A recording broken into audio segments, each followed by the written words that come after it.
Hello everyone, this is CS Shalaka Sharma and I am a company secretary, and here I am with another video on the subject of economic, business and commercial laws.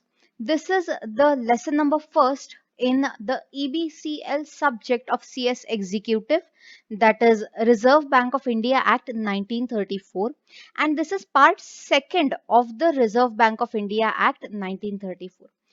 We have already uploaded part first, which included the introduction and the organization and management structure of RBI. So in this video I am covering the functions of the Reserve Bank of India कि reserve bank of India क्या क्या काम कर सकता है, rather क्या क्या काम करता है, उसे क्या क्या ड्यूटीज पूरी करनी होती है. Okay, so this is going to be a very vast video, and let us slowly, step by step, function by function, go through every part of what duties the Reserve Bank of India has to perform. Let us see. The statutes governing establishment and mandates of central bank play a crucial role in determining their functions across the world. तो ये first point क्या बोलता है? Statutes जिन्होंने establishment बताया है और mandate बताया है. मैंडेट का मतलब होता है स्कोप ऑफ वर्क, काम करने का दायरा, और एस्टैब्लिशमेंट का मतलब होता है क्रिएशन, कौन से कायदे के तहत रिजर्व बैंक बना है.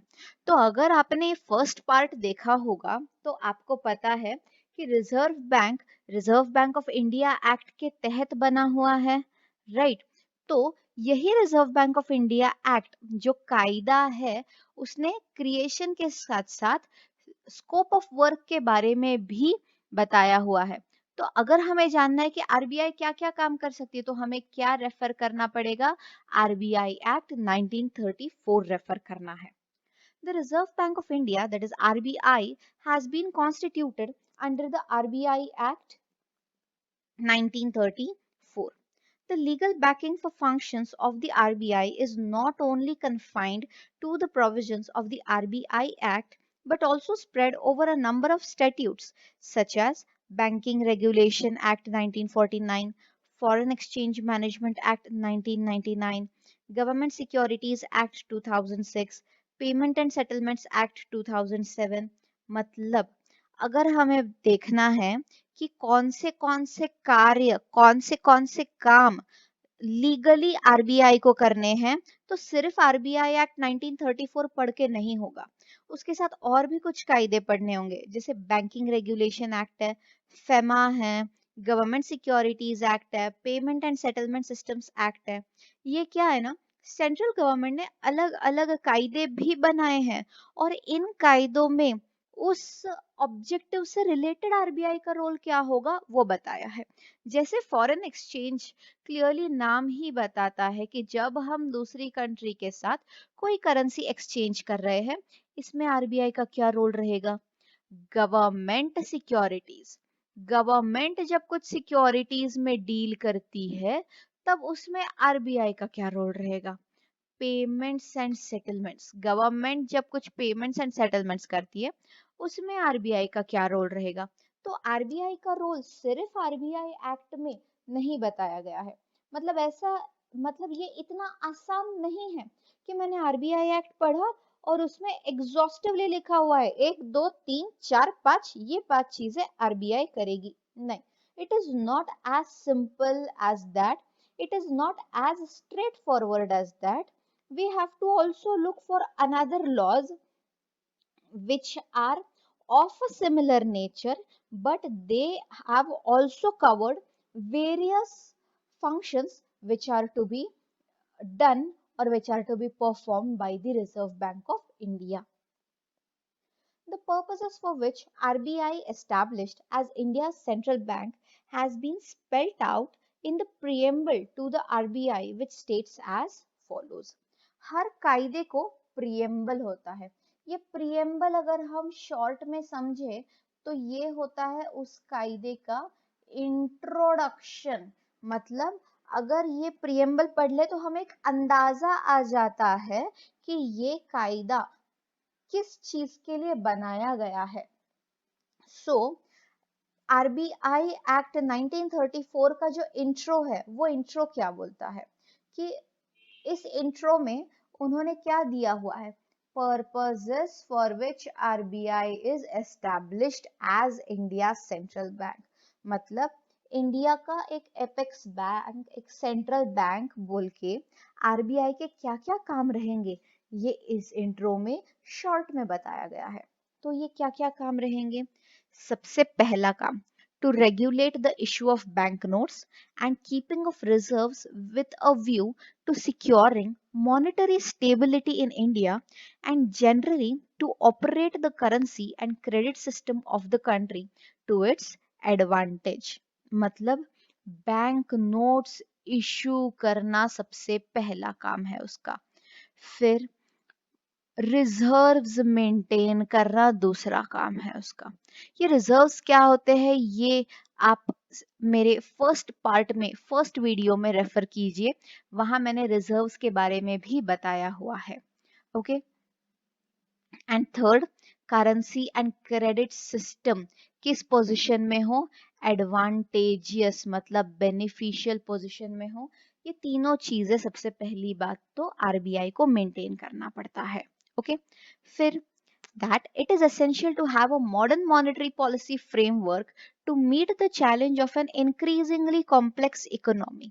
The primary objective of the monetary policy is to maintain price stability while keeping in mind the objective of growth, and monetary policy framework in India shall be operated by the Reserve Bank of India। देखो उन्होंने क्या कहा है, सबसे पहली बात तो हर देश के लिए एक प्रॉपर मॉनेटरी पॉलिसी होना चाहिए। तो ये मॉनेटरी पॉलिसी जैसे जैसे वक्त बढ़ता जाएगा, जैसे जैसे इकोनॉमी बदलती जाएगी, जैसे जैसे हर देश के ग्रोथ और सक्सेस और टारगेट से रिलेटेड उद्देश्य बदलते जाएंगे, वैसे वैसे ये मॉनेटरी पॉलिसी भी बदलती जाएगी। राइट। जो जो इंक्रीजिंगली कॉम्प्लेक्स मतलब ट्रबल सम न्यू चैलेंजेस आएंगे इकोनॉमी में, वो सब के हिसाब से ये मॉनेटरी पॉलिसी होना चाहिए। तो ये मॉनेटरी पॉलिसी बनाने का काम भी किसको सौंपा गया है, ये सौंपा गया है रिजर्व बैंक ऑफ इंडिया को। अब अगर आप देखो ना, तो आर्थिक मामलों में ना दो प्रकार के फंक्शंस होते हैं जो हर देश को कैरी आउट करने पड़ते हैं। एक होता है फिस्कल, फिस्कल का मतलब होता है रिलेटिंग टू मनी, एंड एक होता है मॉनेटरी मतलब मैनेजमेंट ऑफ मनी। तो सिंपल सी बात है, आरबीआई एक्ट ने फिस्कल ड्यूटीज भी आरबीआई को करने को कहा है एंड मॉनेटरी ड्यूटीज भी आरबीआई को करने कहा हुआ है। चलो let us start one by one with the actual functions of RBI. Let us see what are the functions of RBI. The first function of RBI is banking function. Definitely नाम ही bank है तो banking function तो करना ही पड़ेगा। Banking function में RBI को क्या क्या करना होता है देखते हैं। The general superintendence and direction of the affairs of business of RBI is entrusted to the central board having nominees from central government and directors appointed under section 8 of the Reserve Bank of India Act। ये appointment of directors and appointment of nominees and what is central board, ये भी detail में video number 1 में clearly and extensively deal किया हुआ है, आप वहां भी एक बार रेफर कर सकते हैं। सो सुपरिटेंडेंस एंड डायरेक्शन मतलब मैनेजमेंट और आगे कैसे बढ़ना है उसका प्लानिंग, ये किसे दिया गया है, तो आरबीआई के क्या क्या काम रहेंगे ये करने के लिए सेंट्रल बोर्ड को बताया गया है। सेंट्रल बोर्ड ना आरबीआई के सारे ऑफिसर्स का टॉप ऑफिस होता है। ओके। और उसमें जो लोग अपॉइंटेड होते हैं उन्हें सेंट्रल गवर्नमेंट ने नॉमिनेट किया होता है। The board of RBI is headed by governor. इस सेंट्रल बोर्ड का जो हेड होता है वो गवर्नर होता है और इस गवर्नर के और 4 डेप्यूटी गवर्नर्स भी होते हैं। Board exercises all powers and does all things which may be exercised by the RBI. RBI के जो जो काम है वो पूरे हो रहे हैं या नहीं, ये पूरा देखने का काम उसके सेंट्रल बोर्ड का रहेगा। Section 17 of the RBI Act enables RBI to do banking business such as accepting deposit without interest from any person. Section 17 ने RBI को ये पावर दिया है डिपॉजिट्स एक्सेप्ट करने का, और उसे क्या कहा जाता है? उसे बैंकिंग बिजनेस कहा जाता है। Other business which the RBI may transact are also mentioned in the said provision. said provision मतलब कौन सा provision है ये आ गया हमारा section number 17। It states that section 17 बोलता है RBI में transact various businesses such as, RBI और भी banking businesses कर सकता है, जिसमें पहला क्या है? acceptance of deposit without interest. आपको ये याद रखना है, जब जब डिपॉजिट्स का मेंशन आएगा, इंटरेस्ट के बिना डिपॉजिट लेना ही आरबीआई को अलाउड है। From central government and state governments, ये डिपॉजिट एक्सेप्ट किससे कर सकती है? सेंट्रल गवर्नमेंट से कर सकती है, स्टेट गवर्नमेंट से कर सकती है। अगर आपको याद होगा, आप लोगों ने फाउंडेशन में भी मनी एंड बैंकिंग इकोनॉमिक्स में पढ़ा हुआ है, उसमें भी फंक्शंस ऑफ सेंट्रल बैंक है, उसमें बैंकर टू द गवर्नमेंट है, राइट? तो ये वही प्रोविजन हुआ। डिपॉजिट्स एक्सेप्ट करना तो बैंकिंग फंक्शन हो गया। सेंट्रल गवर्नमेंट और स्टेट गवर्नमेंट से जब डिपॉजिट एक्सेप्ट किया जाता है, उसे बैंकिंग बिजनेस या बैंकर टू द गवर्नमेंट कहा जाता है। तो ये एक चीज हो गई, acceptance of deposit from central government और स्टेट गवर्नमेंट, लेकिन कैसा? Without interest. फिर दूसरा, purchase, sale and rediscounting of bills of exchange. Bills of exchange को भी रीडिस्काउंट करना। Short term loans and advances to the banks. अगर आपको याद होगा, आपने वैसे ही फाउंडेशन में एक और कंसेप्ट पढ़ा होगा, उसे कहा जाता है lender of the last resort, कि जहां कमर्शियल बैंक को कहीं और से पैसे नहीं मिलते हैं, वहां वो किसके ऊपर डिपेंड कर सकता है? रिजर्व बैंक ऑफ इंडिया पे डिपेंड कर सकता है, राइट? तो reserve bank of India loans and advances भी देती है दूसरे बैंक्स को। Then annual contribution to NRCF, that is the National Rural Credit Fund, dealing in derivatives. Derivatives are a type of securities. Okay, purchase and sale of government securities purchase करना, sell करना, purchase and sale of shares of State Bank of India, National Housing Bank, Deposit Insurance and Credit Guarantee Corporation, etc. In companies के shares में deal करने का भी function या power RBI को होता है। Keeping of deposits with SBI for specific purposes, that is the state bank of India for specific purposes, making an issue of bank notes etcetera. ये सारे फंक्शंस जो है ना, वो और आगे बाइफरकेट करके हमें पढ़ने हैं। तो हमने पहला फंक्शन देखा, वो पहला फंक्शन क्या था? पहला फंक्शन था बैंकिंग फंक्शन। आगे देखते हैं बैंकिंग फंक्शन में। सेक्शन 17 हमने देखा था, देखो we are going by the list of sections. Section 17 हमने देखा था कौन से फंक्शंस कर सकता है बैंकिंग फंक्शंस में। आगे आते हैं सेक्शन नंबर 18 की ओर। Similarly section 18 facilitates RBI to act as lender of last resort. देखो मैंने अभी पिछले स्लाइड में भी बताया था लेंडर ऑफ लास्ट रिसोर्ट क्या होता है। जब एक कमर्शियल बैंक को कहीं और से पैसा नहीं मिलता है, तो वो किससे मांग सकता है? रिजर्व बैंक ऑफ इंडिया से मांग सकता है। लेंडर ऑफ लास्ट रिसोर्ट बोल के एक सेंट्रल बैंक ने कमर्शियल बैंक को पैसा देने का फैसिलिटी भी सेक्शन नंबर 18 में दिया हुआ है। Whereas section 19 states the list of businesses which RBI may not transact. RBI कौन से काम नहीं करेगा, वो सेक्शन 19 में लिखा हुआ है। याद रखिए सेक्शन 17 में लिखा है कौन सी बिजनेसेस आरबीआई करेगा, और सेक्शन 19 में लिखा है कौन से बिजनेसेस आरबीआई नहीं कर सकता है. This apart, the provisions of RBI Act enables the RBI to act as banker to central government and state government. Again, ये चीज भी मैंने आपको पिछले स्लाइड में बताई थी. बैंकर टू द गवर्नमेंट एक फंक्शन होता है. देखो अगर आपको याद होगा तो ये सब चीज सेक्शंस के ना सिर्फ नाम शॉर्ट में आप फाउंडेशन में पढ़ चुके हो. हम अब उन्हीं सारे फंक्शंस को डिटेल में एग्जीक्यूटिव में पढ़ने वाले हैं. Okay. Under Section 20 and 21, RBI shall have an obligation and right respectively to accept monies for account of central government and to make payment up to the amount standing to the credit of its account, to carry out its exchange, remittance and other banking operation including management of public debt of the union. Union का मतलब भी centre होता है. तो centre से पैसे accept करना और उससे रिलेटेड जो उसके बैंकिंग ऑपरेशंस रहेंगे, मतलब जैसे हमारे लिए हमारा बैंक जो काम करता है वो सारे काम सरकार के लिए या गवर्नमेंट अकाउंट्स के लिए रिजर्व बैंक ऑफ इंडिया कर सकता है.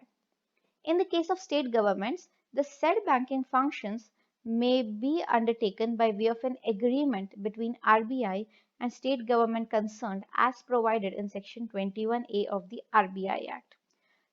सेंट्रल गवर्नमेंट के लिए तो यहाँ पर देखो हमने यहाँ ऊपर पढ़ा shall have an obligation, मतलब करना ही पड़ेगा आरबीआई को. लेकिन स्टेट गवर्नमेंट्स के लिए ना कौन से बैंकिंग फंक्शंस आरबीआई करेगा, ये आरबीआई और उस स्पेसिफिक स्टेट गवर्नमेंट के बीच एग्रीमेंट बना के भी तय किया जा सकता है. These agreements made between RBI and state government are statutory as they are required to be laid before the parliament as soon as they are made. Parliament के सामने प्रेजेंट भी किया जाएगा क्योंकि ये कोई पर्सनल या कमर्शियल एग्रीमेंट तो है नहीं, राइट. इसके लिए ये जब एक्ट के तहत बनाए गए एग्रीमेंट्स है तो इन्हें पार्लियामेंट के सामने प्रेजेंट किया जाना अनिवार्य है. यहाँ हमने देखा सबसे पहला फंक्शन था that was the banking function. Let us see the second function, that is issue function. To issue means to give something.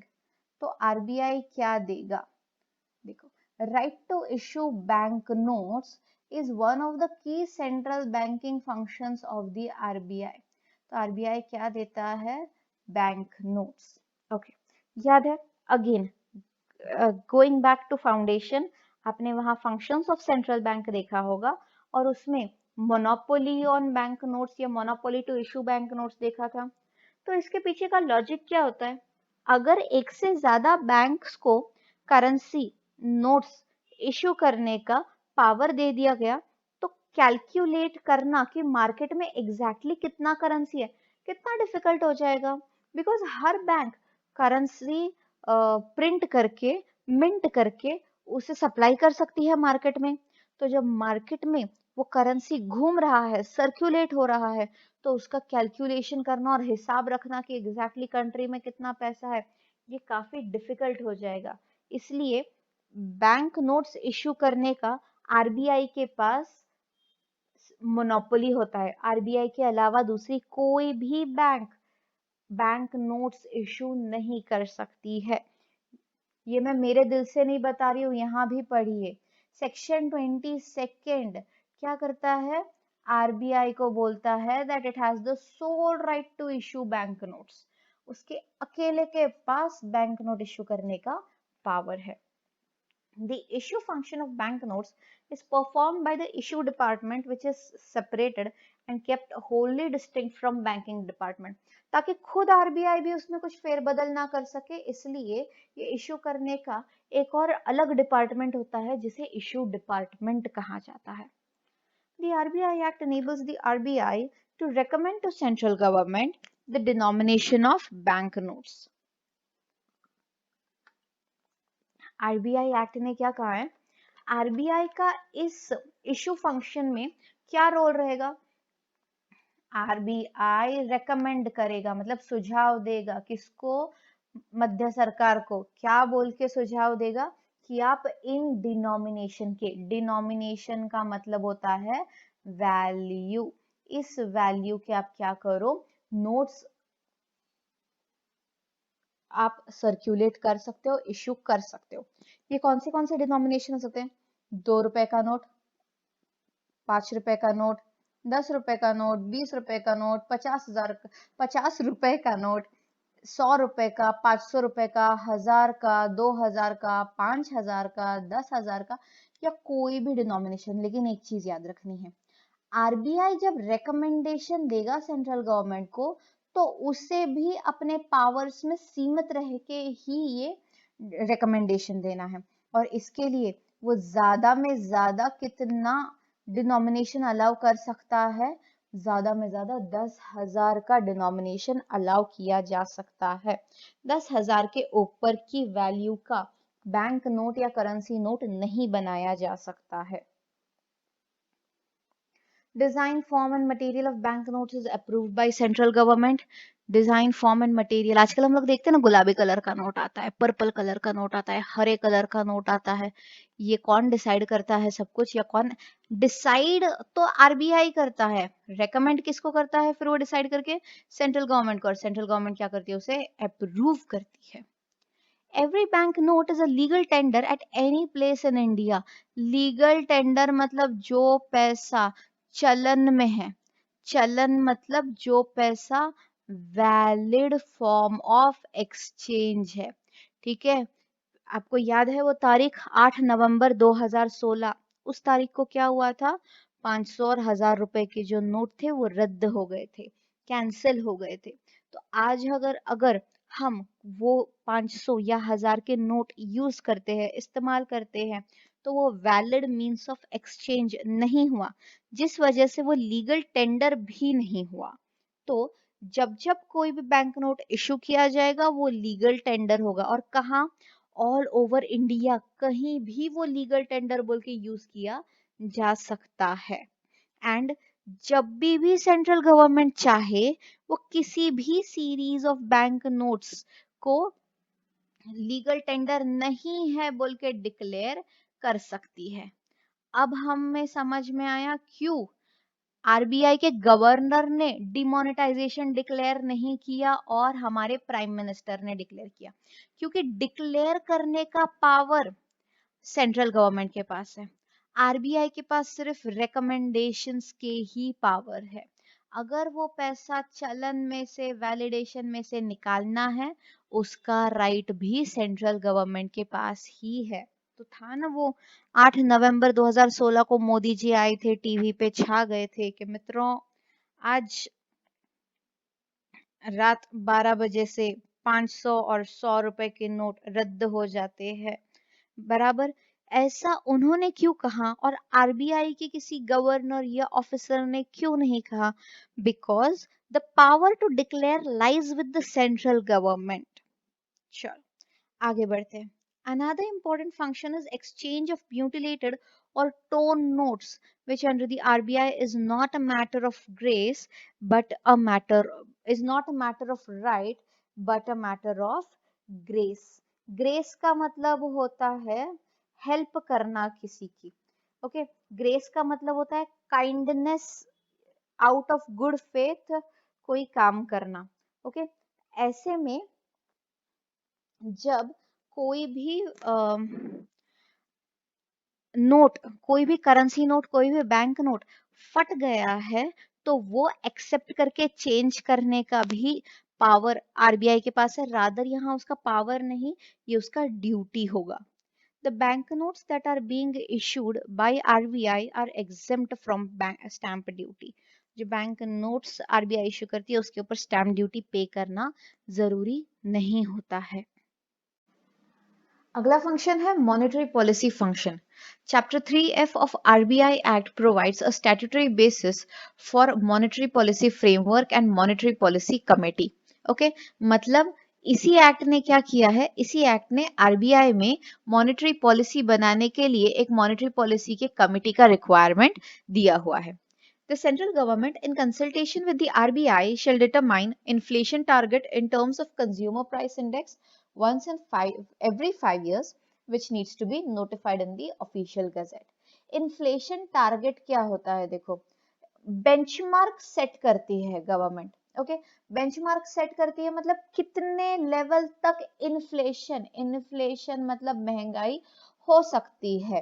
Consumer price index, consumers के कंजम्पशन के हिसाब से क्या लेवल है जो टारगेट इन्फ्लेशन, टारगेट महंगाई कितने लेवल की हो सकती है, ऐसा आरबीआई के रिकमेंडेशन पे सेंट्रल गवर्नमेंट डिसाइड करती है। और ये इन्फ्लेशन टारगेट ऑफिशियल गजट में नोटिफाई करना जरूरी होता है। क्या ड्यूरेशन पे? 5 साल में एक बार। Similarly, it is the central government that should constitute a monetary policy by committee by notification in official gazette. Monetary policy committee भी कौन सेटअप करता है? सेंट्रल गवर्नमेंट सेटअप करेगा। इसके कौन कौन मेंबर्स रहेंगे? गवर्नर, आरबीआई का जो गवर्नर है वो इसके मेंबर रहेंगे। डेप्यूटी गवर्नर भी मेंबर रहेंगे। एक सेंट्रल बोर्ड के जो ऑफिसर है, सेंट्रल बोर्ड नॉमिनेट करेंगे एक ऑफिसर को, वो उसके मेंबर रहेंगे। और इसके अलावा 3 पर्सन्स जिसे किसने अपॉइंट किया है? सेंट्रल गवर्नमेंट ने। तो कितने हुए ये? एक, ये दूसरे, ये तीसरे, और 3 लोग, मतलब टोटल कितने लोग यहाँ मेंबर्स हुए? 6 people. The Monetary Policy Committee has been entrusted with the statutory duty to determine the policy rate required to achieve the inflation rate.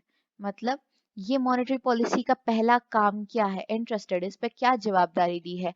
एक कायदे के प्रति एक जवाबदारी है इनकी कि इन्फ्लेशन कितना हो सकता है उसका रेट बताना है।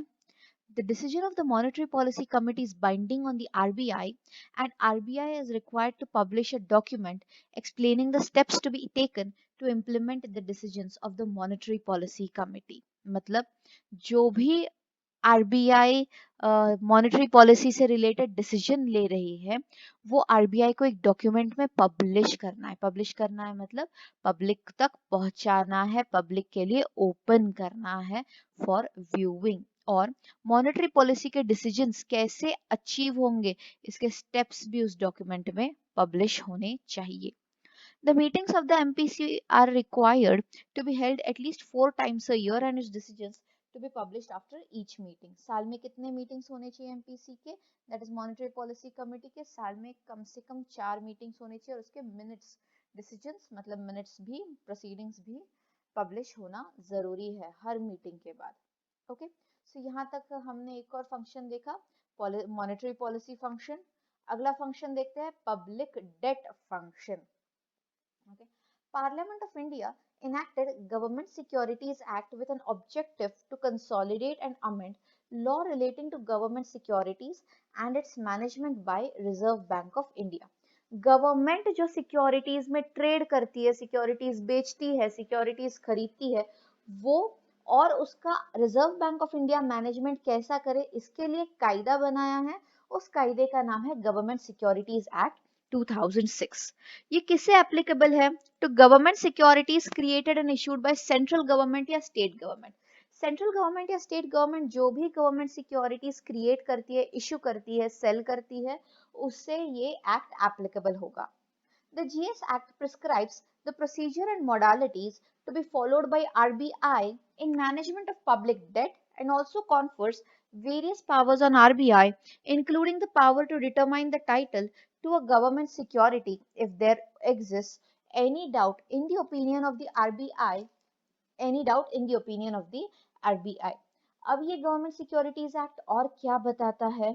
प्रोसीजर बताता है और मोडालिटी बताता है। मोडालिटी मतलब तरीका। कौन ये तरीका फॉलो करेगा? आरबीआई। किसके लिए फॉलो करेगा? पब्लिक डेट मैनेजमेंट के लिए फॉलो करेगा। प्लस आरबीआई को और क्या पावर्स दिए जाते हैं? Title to a government security, मतलब ओनरशिप अगर डिटरमाइन करने की जरूरत है वो भी, क्लियर टाइटल भी आरबीआई डिटरमाइन कर सकता है जांच पड़ताल करके। Further, Section 18 of the GS Act, that is Government Securities Act, provides that no order made by RBI under this Act shall be called in question by any court for the reasons stated therein. मतलब जो भी order रहेगा RBI का, decision रहेगा, वो final and binding रहेगा। Prior to the enactment of GS Act, the said public debt functions of the RBI have been governed under the provisions of Public Debt Act 1944. 2006 के पहले एक और similar nature का कायदा था, वो 1944 में वो कायदा बनाया हुआ था, that was public debt act 1944। उसके तहत सेम फंक्शंस आरबीआई को कैरी आउट करना जरूरी था। However, enactment of GS Act has not fully repealed the Public Debt Act. This is evident from Section 31 of GS Act, which states that Public Debt Act shall cease to apply to government securities to which this act applies. अब GS act आने पर public debt act पूरा का पूरा repeal हो गया या पहले का पूरा डिलीट हो गया, ऐसा नहीं है। जीएस एक्ट सिर्फ उन्हीं गवर्नमेंट सिक्योरिटीज को एप्लीकेबल है, सॉरी, पब्लिक डेट एक्ट सिर्फ उन्हीं सिक्योरिटीज को एप्लीकेबल नहीं होगा जिसे जीएस एक्ट एप्लीकेबल होगा। सो जो सिक्योरिटीज जीएस एक्ट के परव्यू में डाल दी गई है, अब उन्हें पब्लिक डेट एक्ट एप्लीकेबल नहीं होगा। Next is a very easy function of the RBI, that is the foreign exchange management. हमारी कंट्री की करेंसी दूसरी कंट्री की करेंसी के साथ कभी भी कोई भी पैसा एक्सचेंज करती है, तब करेंसीज को एक्सचेंज करना अनिवार्य होता है, जैसे डॉलर को रूपी में कन्वर्ट करना, रूपी को डॉलर में कन्वर्ट करना, ये जरूरी होता है। इससे रिलेटेड क्या क्या पावर्स और ड्यूटीज रिजर्व बैंक को दी गई है। The powers and duties with respect to external trades and payments, development and maintenance of foreign exchange market in India have been conferred on RBI under the provisions of FEMA 1999. 1999 में FEMA नाम का एक कायदा बनाया गया था और उसमें दूसरी कंट्री से ट्रेडिंग, पेमेंट, रिसीट्स, ये सबसे रिलेटेड पावर्स आरबीआई को दिए गए हैं। रेगुलेट करने की रिस्पॉन्सिबिलिटी आरबीआई को दी हुई है। Section 10 of FEMA empowers the RBI to authorize any person to be known as authorized person to deal in foreign exchange or in foreign securities as an authorized dealer, money changer or offshore banking unit or in any other manner as it deems fit.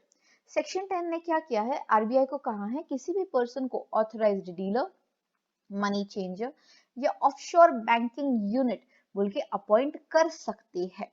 Of शोर मतलब क्या है, नदिया के पार, simple मतलब जमीन के उस तरफ, ठीक है। ऑफ शोर, ऑफ मतलब दूर देश में, किसी दूसरे देश के साथ जब हम ट्रेडिंग कर रहे हैं तब आरबीआई ने किसी एक पर्सन को, किसी एक इंस्टीट्यूशन को ऑफशोर बैंकिंग बोल के अपॉइंट किया हुआ है। जो ये ऑफशोर बैंकर क्या करता है, ये ऑफशोर बैंकर किसी भी फॉरेन एक्सचेंज या फॉरेन ट्रेडिंग से डील कर सकता है और उससे रिलेटेड मैनेजमेंट देख सकता है। Similarly, FEMA empowers the RBI to revoke an authorization issued to an authorized dealer in public interest, or if the authorized person has failed to comply with the conditions subject to which the authorization was granted, or has contravened any of the provisions of the FEMA or any rule, regulation, notification, direction or order issued by RBI. Okay. इस act ने RBI को क्या किया है, revoke करने का power दिया है। जैसे इस सेक्शन में अपॉइंटमेंट का पावर दिया गया था, वैसे ही यहाँ वो अपॉइंटमेंट कैंसल करने का भी पावर दिया गया है। कब, जब आरबीआई की दी हुई कंडीशंस वो ऑथोराइज्ड डीलर, मनी चेंजर या ऑफशोर बैंकिंग यूनिट नहीं कंप्लाई कर पाता है या वो फेमा के प्रोविजंस के हिसाब से काम नहीं करता है, तो दिया हुआ अथॉरिटी रिवोक करना या कैंसिल करना भी आरबीआई के पास पावर होता है।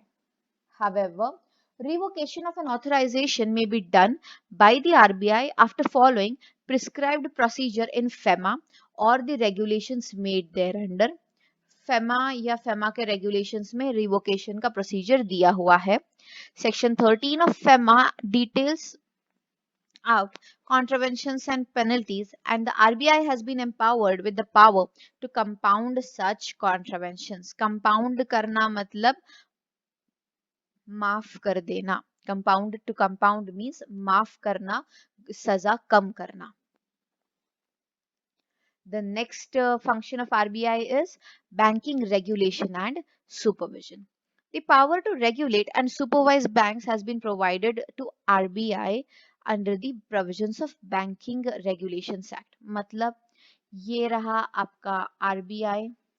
RBI बाकी भी बैंक्स को रेगुलेट कर सकता है. कौन से बैंक्स आते हैं इसके बाद? आते हैं कमर्शियल बैंक आ गया, और कौन से बैंक्स आते हैं? फिर आता है कोऑपरेटिव बैंक आ गया, रीजनल रूरल बैंक्स आ गए, एटसेट्रा. मैं बस एग्जांपल्स बता रही हूँ. अलग अलग बैंक्स है, उन बैंक्स को भी रेगुलेट करना, वो बैंक्स सही काम कर रहे हैं नहीं कर रहे, उनके लिए कुछ प्रोविजंस बनाने, वो देखने का काम भी किसका रहेगा? आरबीआई का ही रहेगा. Although the preamble to the Banking Regulations Act states that it is an act to consolidate and amend the law relating to banking, the powers of RBI to formulate banking policy, regulate banking business, protect the interest of banking companies, supervision of banking companies, etc., are spread across the provision of Banking Regulations Act. मतलब banking regulation act ने ये नहीं कहा है कि RBI ने बाकी banks के लिए क्या क्या करना है. बैंकिंग रेगुलेशंस एक्ट ने ये कहा है कि आरबीआई बैंकिंग से रिलेटेड लॉज जो है वो अमेंड कर सकता है, या उससे रिलेटेड लॉज में चेंजेस ला सकता है, उसे फ्रेम कर सकता है. उसी एक पावर को और मजबूत करने के लिए आरबीआई को और क्या क्या पावर्स दिए हैं? बैंक्स के लिए पॉलिसीज बनाने का पावर दिया है, उनका बिजनेस रेगुलेट करने का पावर दिया है, बैंकिंग के कंपनीज जो होते हैं वो कंपनीज के इंटरेस्ट बचाने का पावर बैंकिंग रेगुलेशंस एक्ट ने आरबीआई को दिया हुआ है. Firstly section 5 CA of Banking Regulations Act 1949 states that banking policy means any policy which is specified from time to time by RBI in the interest of banking system or in the interest of monetary system or sound economic growth, having due regard to the interests of the depositors, the volume of the deposits and other resources of the bank, and the need for equitable allocation and efficient use of these deposits and resources. इसमें क्या कहा है कि exactly banking regulations act ने banking policy बनाने को कहा है. मतलब क्या कहा है? मतलब बैंकिंग पॉलिसी का मतलब है वो हर पॉलिसी जो कौन स्पेसिफाई करेगा? आरबीआई स्पेसिफाई करेगा. किसके लिए? बैंकिंग सिस्टम के लिए, मॉनेटरी स्टेबिलिटी के लिए, इकोनॉमिक ग्रोथ के लिए, डिपॉजिटर्स का जो इंटरेस्ट है उसे प्रोटेक्ट करने के लिए, डिपॉजिट्स का वॉल्यूम देखने के लिए. मतलब डिपॉजिट्स बढ़ते जाए, ऐसा ना हो कि कोई बोले अरे बैंक से ज्यादा मेरा पैसा मेरे घर में सेफ है. क्या होगा अगर बैंक से ज्यादा वो पैसा घर में ही लोग रखने लगे? तो मार्केट सर्कुलेशन, मनी सर्कुलेशन कम हो जाएगा और कंट्री में उतना पैसा सर्कुलेट नहीं हो पाएगा, जिस वजह से लिक्विडिटी इश्यूज हो जाएगी. इसलिए ये पॉलिसी डिपॉजिट्स का जो वॉल्यूम है, डिपॉजिट्स का जो क्वांटम है, क्वांटिटी है, उसको इंक्रीज करने के लिए भी फोकस्ड रहेगा. And other resources of the bank and need for equitable allocation. Allocation का मतलब होता है डिस्ट्रीब्यूशन, प्रॉपर डिस्ट्रीब्यूशन डिपॉजिट्स और रिसोर्सेस का. प्रॉपर डिस्ट्रीब्यूशन मतलब कैसा? ए है, ए जाता है बैंक के पास, बैंक में जाने पर क्या करता है? वो 10,000 रुपए बैंक में डिपॉजिट करता है. बैंक में 10,000 रुपए डिपॉजिट करता है तो बैंक अपने पास कबर्ड में थोड़ी ना रखेगी. बैंक के पास कौन आता है? बी आता है, बी बोलता है मुझे लोन चाहिए 5,000 का। बैंक बोलता है हाँ मेरे पास तो 10,000 रुपए है, इसमें से 5,000 रुपए वो लोन बोल के आगे। बी भी खुश, बैंक भी खुश, ए भी खुश। इससे क्या हो गया, मनी सर्क्यूलेट हो गया। ए के पास पैसे थे, उससे किस किस का फायदा हुआ, ए का भी फायदा हुआ, बैंक का भी फायदा हुआ, बी का भी फायदा हुआ। इसे कहा जाता है equitable allocation of deposits and resources. Okay, इसके लिए ये जो equitable allocation of deposits and resources है, ये किसने बताया हुआ है, बैंकिंग पॉलिसी में। और ये बैंकिंग पॉलिसी किस में बताई है, बैंकिंग रेगुलेशंस एक्ट 1949 में बताई हुई है। Next. Secondly, as a part of RBI's regulatory power, Section 10BB of Banking Regulations Act empowers RBI to appoint a chairman or managing director of banking company for the reasons stated therein. Banking company का chairman या managing director appoint करने का power भी RBI को दिया जा सकता है. Similarly, as a part of control over management, Section 36AB of Banking Regulations Act 1949 provides for power to appoint additional directors on the board of banking companies. RBI के पास additional directors भी appoint करने का power होता है. Not only the powers to appoint managerial persons but also the power to remove them. ये point आपको याद रखना है. It is a deemed provision जहां जहां अपॉइंटमेंट का पावर किसी एक पर्सन को दिया जाएगा, उसी के साथ ये अपने मान लेना है कि रिमूवल का पावर भी आ जाएगा. Moreover, the RBI has been empowered to supersede the board of banking companies. मतलब अगर बैंकिंग कंपनीज कुछ गलत करते हैं तो RBI उसके लिए डिसीजंस ले सकता है. Though the business of banking is within the domain of a banking company, the power to control advances by banking company is also provided to RBI under Section 21 of Banking Regulations Act 1949. Similarly, Section 22nd confers on RBI the power to issue licenses and also to cancel licenses of banking company. किसी भी person को, किसी भी institution को banking company establish अगर करना है तो बस कंपनी रजिस्टर कर दिया और काम चालू हो गया, ऐसा नहीं हो सकता है. आरबीआई के पास लाइसेंस के लिए अप्लाई करना पड़ेगा. जब भी आरबीआई लाइसेंस ग्रांट करेगी उसके साथ कुछ कंडीशंस कंप्लाई करने कहेगी. अगर कंप्लाई नहीं करते हैं तो फिर वही पॉइंट पिक्चर में आ जाता है. इशू के साथ साथ आरबीआई को आपका लाइसेंस कैंसिल करने का भी पावर होता है. Another important regulatory power that has been vested with the RBI is to issue directions to banking companies.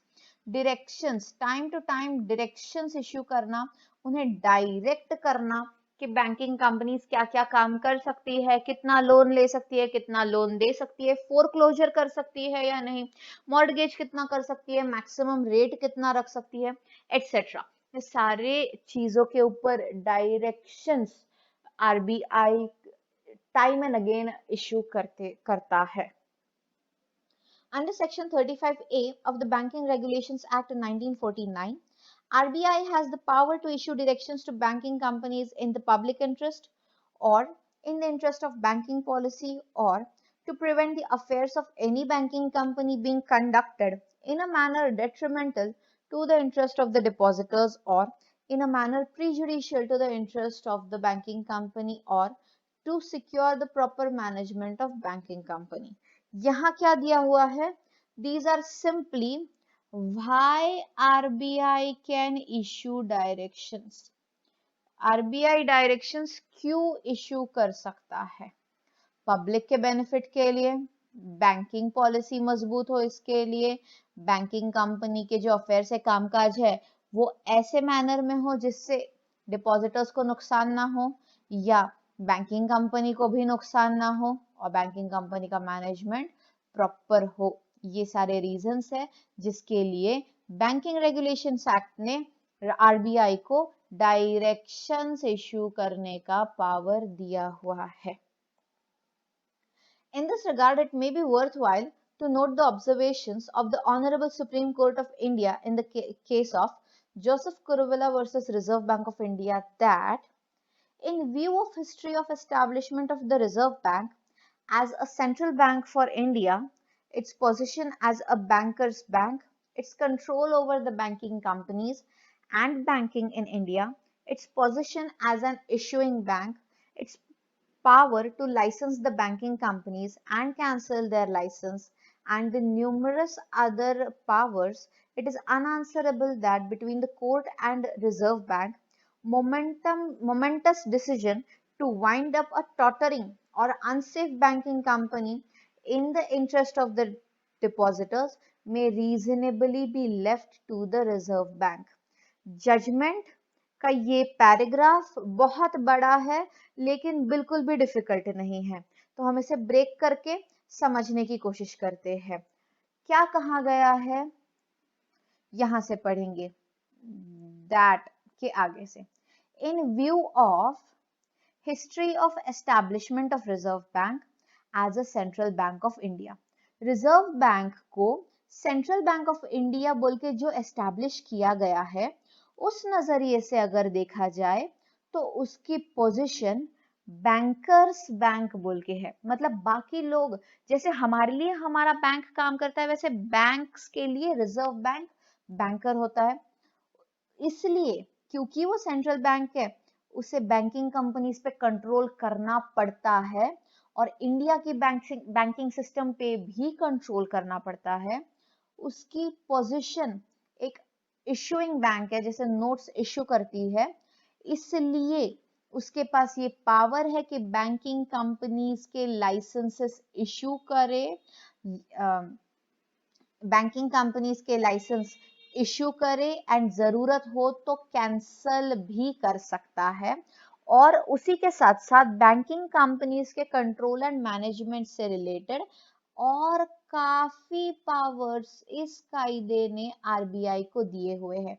इसलिए अगर ये सवाल कोर्ट से पूछा जाए कि एखादी अनसेफ बैंकिंग कंपनी को क्लोज डाउन करने के लिए रिजर्व बैंक का के पास डिसीजन मेकिंग की पावर देना या रिजर्व बैंक ने डिसीजन लेना सही होगा या गलत होगा, तो कोर्ट ने कहा है क्योंकि उसकी रिस्पॉन्सिबिलिटीज ही इतनी ज्यादा है, उससे रिलेटेड उसके पास पावर्स भी सफिशिएंट है, और क्योंकि उसकी पोजीशन इतनी ज्यादा हाई है, ये डिसीजन कि अगर एक आधी बैंकिंग कंपनी अनसेफ है उसे बंद करना पूरी तरह से रिजर्व बैंक का के को ही सौंपा जाएगा।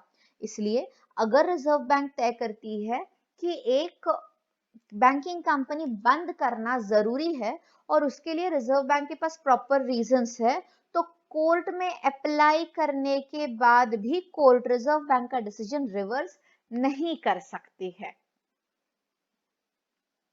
The provisions of Banking Regulation Amendment Act 2017 provides for dealing with cases related to stressed assets. Stressed assets are loans where borrower has defaulted in repayment or where the loan has been restructured, etc. Simple ना, bank का जो doubtful debt होता है ना, bank का जो bad debt होता है, उसे स्ट्रेस्ड असेट कहा जाता है। ओके, तो बैंक का जब डिफॉल्टेड रीपेमेंट आता है, बैंक का जब लोन दिया हुआ लोन वापस नहीं आता है, तब उसे स्ट्रेस्ड असेट्स कहा जाता है।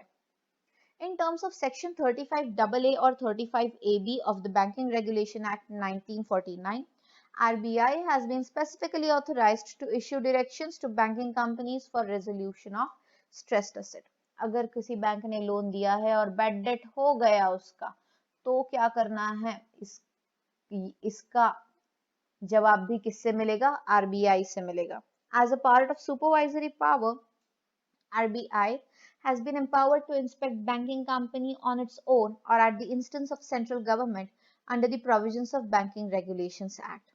Insofar as regulatory and supervisory power of RBI over public sector banks, including State Bank of India, regional rural banks are concerned, in addition to the provisions available in the respective special acts, the provision as stated in Section 51 of Banking Regulations Act shall also be applicable.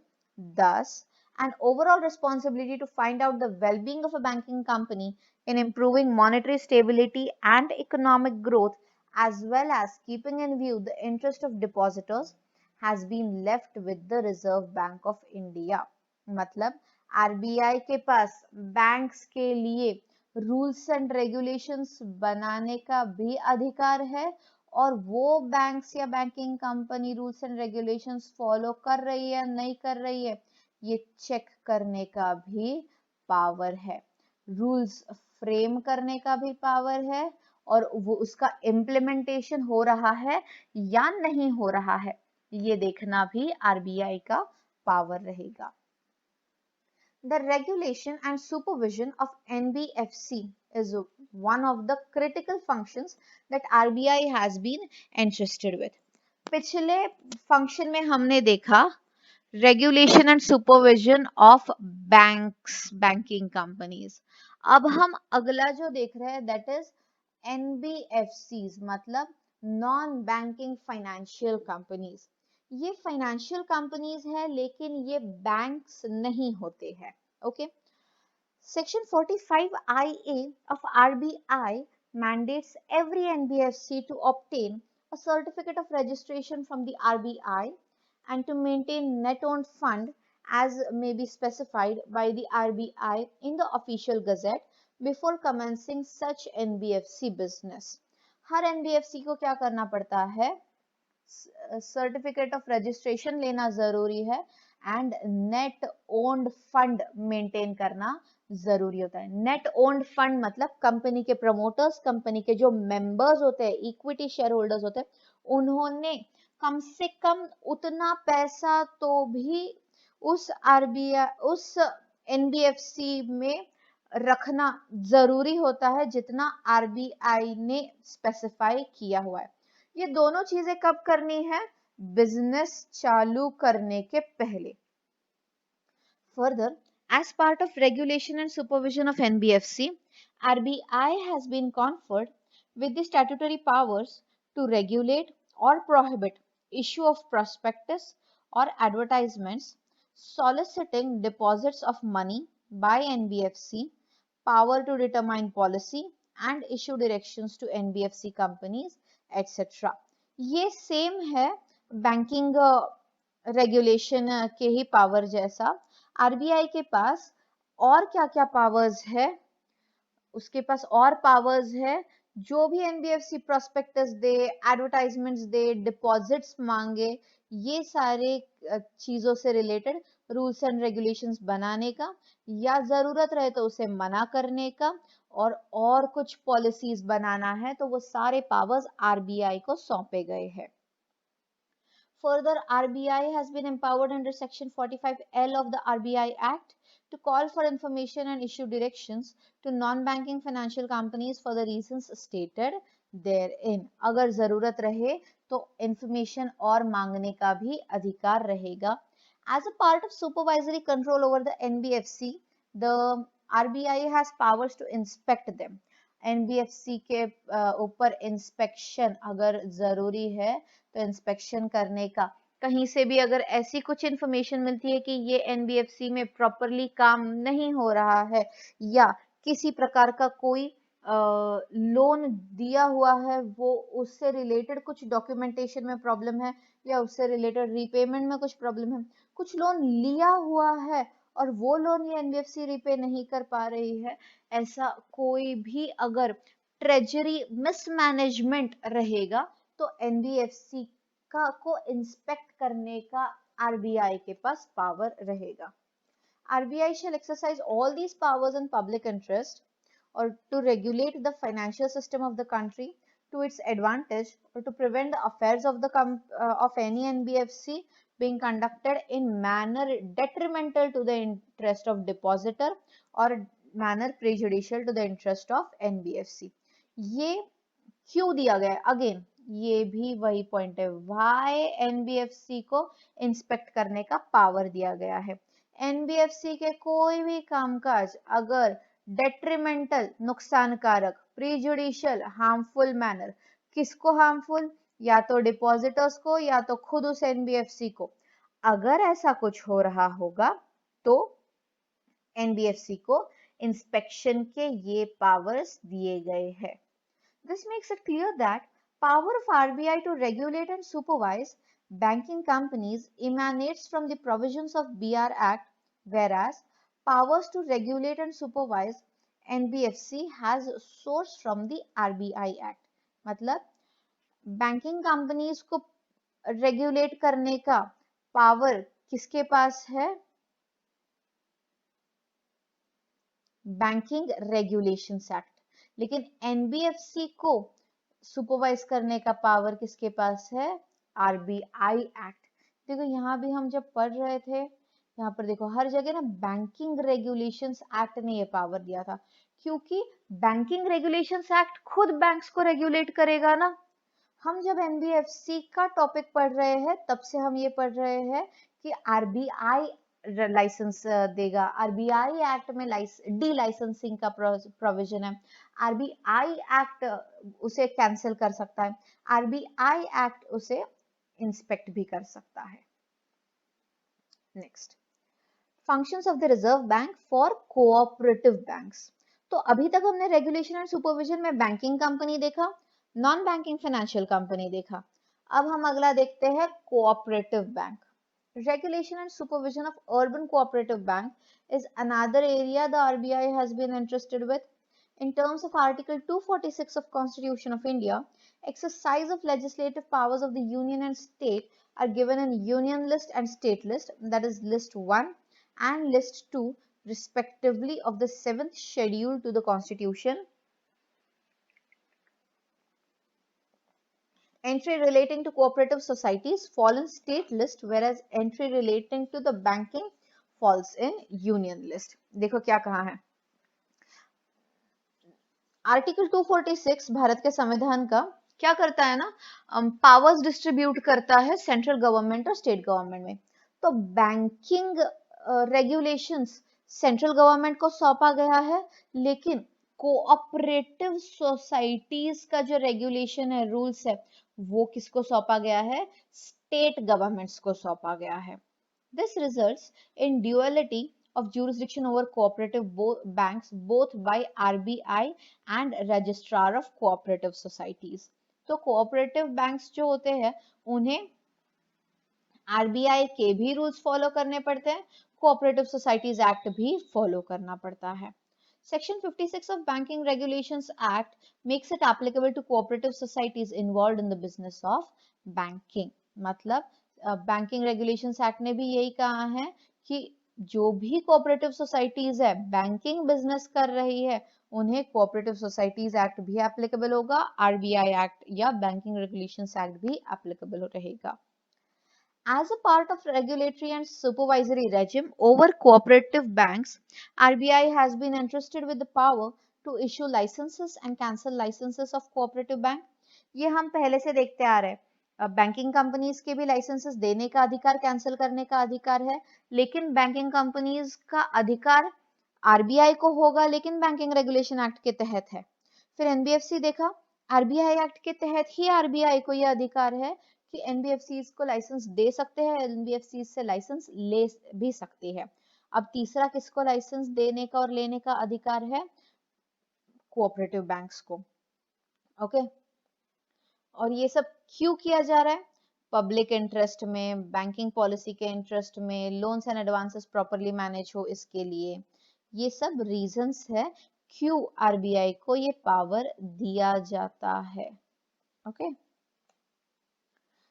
In Janata Sahakari Bank Limited versus State of Maharashtra, Honorable Bombay High Court has held that though the control over management of cooperative society, where it is a cooperative banking society or otherwise, is vested in Registrar of Cooperative Societies, but insofar as banking is concerned, by virtue of Section 56 read with Section 35A, it will be a subject with which RBI has full power. मतलब अगर एक co-op society है, वो co-op society होने के वजह से registrar का तो उसके ऊपर पावर 100% है ही, लेकिन अगर ये कोऑप सोसाइटी बैंकिंग का काम करने वाली है तो क्योंकि ये कोऑप सोसाइटी है, रजिस्ट्रार को भी रिस्पॉन्सिबल रहेगी। क्योंकि ये बैंकिंग सोसाइटी है, आरबीआई का भी इसके ऊपर फुल पावर रहेगा। ओके तो अगला फंक्शन है आरबीआई का consumer protection function. In India, although the provisions of Banking Regulations Act 1949 requires the RBI to bear in mind the vital issue of protection of depositors' interest while granting a banking license or cancellation thereof, giving directions on advancement or on advances or on any banking matter, applying for suspension, winding up or amalgamation of banks, approving appointment of CEOs or additional directors, removal of CEOs, etc. There is no specific provision under Banking Regulations Act or any other statute for forming a formal mechanism for redressal of grievances of depositors. In the absence of specific provisions, RBI has resorted to its powers under Section 35A of the Banking Regulations Act to formulate Banking Ombudsman Scheme for the redressal of grievances of the depositors. इतना बड़ा provision है लेकिन इसका meaning बहुत छोटा सा और बहुत सिंपल है कि आरबीआई को इतने सारे पावर्स दिए गए हैं। किस चीज के लिए इतने सारे पावर्स दिए गए हैं? प्रोटेक्शन ऑफ डिपॉजिटर्स इंटरेस्ट, उनके इंटरेस्ट प्रोटेक्ट करने के लिए कितने पावर्स दिए गए? जैसे पहला, बैंकिंग लाइसेंस इश्यू करना, अगर वो कोई कंडीशंस कंप्लाई नहीं कर रहा है तो दिया हुआ बैंकिंग लाइसेंस कैंसिल करना, बैंकिंग मैटर्स पे कोई भी डायरेक्शन सूचना देना, सस्पेंशन के लिए अप्लाई करना, या फिर दो या दो से ज्यादा बैंक्स को अमेलगमेट करना, सीईओज अपॉइंट करना, एडिशनल डायरेक्टर अपॉइंट करना, और हमने देखा था जहां जहां अपॉइंटमेंट वर्ड आएगा वहां रिमूवल भी करना है। ये सब होने के बावजूद भी ना, अगर कोई डिपॉजिटर को ग्रीवेंस होगा, मतलब कुछ तकलीफ होगी, कुछ इश्यूज होंगे, तो उसके सॉल्यूशन के लिए कुछ नहीं दिया हुआ है बैंकिंग रेगुलेशंस एक्ट में। ऐसे में बैंकिंग रेगुलेशंस एक्ट ने सेक्शन 35A के तहत आरबीआई को एकमात्र पावर और दिया हुआ है। क्या पावर दिया हुआ है? बैंकिंग ओम्बड्समैन स्कीम बनाने का। ओम्बड्समैन स्कीम एक ऐसा सीक्रेट पर्सन होता है जो क्या करता है, जो कोई भी ग्रीवेंस रहेगा तो उसके पास जाके कंप्लेंट कर सकते हैं और वो ग्रीवेंस रिजॉल्व करके देगा। Next is financial inclusion and development functions. The mushrooming of unauthorized and unregulated money lenders in the financial system necessitated RBI to do something more than what has been provided in the rule book. Mushrooming मतलब बढ़ना, to increase, ठीक है? तो unauthorized money lenders, जो money lenders RBI के साथ registered नहीं है, उनकी बढ़ोतरी होने की वजह से आरबीआई की ड्यूटीज और बढ़ गए।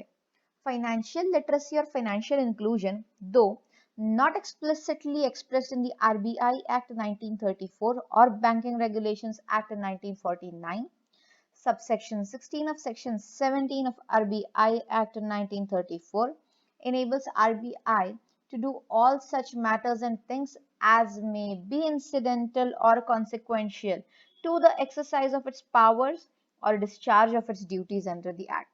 मतलब ये अनरेगुलेटेड मनी लेंडर्स के लिए भले ही एक्सप्रेस प्रोविजन नहीं है, लेकिन फिर भी सेक्शन 17 का सबसेक्शन 16 ने आरबीआई को क्या पावर दिया हुआ है कि अपने सारे काम ठीक से हो, इसके लिए अगर और कोई काम करने की भी जरूरत हो और कोई स्टेप्स लेने की जरूरत हो, वो करना भी अलाउड रहेगा। Further, India being a country with significant illiteracy, there remains an obligation on the part of the state to educate the people and also to include them into organized financial system of the country to get the benefits of professional banking system of the country. मतलब significant illiteracy मतलब illiteracy rate अच्छा खासा है, high है, okay तो ऐसे में state that is government के ऊपर एक और जवाबदारी आ जाती है कि बैंकिंग सिस्टम कैसी है कंट्री की, उससे रिलेटेड एजुकेशन भी गवर्नमेंट ने ही लोगों को देना है। The Amendment to the Banking Regulations Act 1949, inserting Section 26A, is a step towards achieving this objective. मतलब बैंकिंग रेगुलेशंस एक्ट में सेक्शन 26A ऐड होने की वजह से फाइनेंशियल लिटरेसी की तरफ आरबीआई ने और ज्यादा एफर्ट्स लेना चालू कर दिया था। Not only Banking Regulations Act, even the RBI Act mandates the RBI to maintain expert staff to study various area aspects of rural credit and development, which emphasizes premier role to be played by RBI in promoting financial literacy and financial inclusion among the citizens living even in remote areas of the country. अब RBI क्या कर रहा है इस financial literacy के लिए expert staff appoint कर रहा है, जो स्टाफ क्या करेगा, रिसर्च करेगा। किस चीज में रिसर्च करेगा? रूरल एरियाज के से रिलेटेड, गांव के साइड में जहां फाइनेंशियल एस्पेक्ट्स में लोगों को ज्यादा नॉलेज नहीं है और जो बहुत ऐसे दूर दूर के या छोटे छोटे गांवों में भी रहते हैं, उन लोगों तक अपना आरबीआई क्या क्या सिस्टम्स बना रहा है वो सब पहुंचाने का काम ये बैंकिंग रेगुलेशंस एक्ट और आरबीआई ने मिलके करना चालू किया है। Functions of the Reserve Bank: right to issue bank notes. This is a very simple function. Management of currency is one of the core central banking function of the Reserve Bank, for which it derives statutory powers from section 22 of RBI Act. मतलब RBI के एक मुख्य कामों में currency manage करना एक काम है। Along with Government of India, RBI is responsible for design, production and overall management of nation's currency. देखो हाँ, ये याद रखो, सिर्फ आरबीआई की रिस्पॉन्सिबिलिटी नहीं है, along with government of India, मतलब प्रथम रिस्पॉन्सिबिलिटी किसकी है? भारत के सरकार की, सेंट्रल गवर्नमेंट की, और उसी के साथ साथ दूसरी रिस्पॉन्सिबिलिटी किसकी है? रिजर्व बैंक ऑफ इंडिया की। क्या चीज के लिए?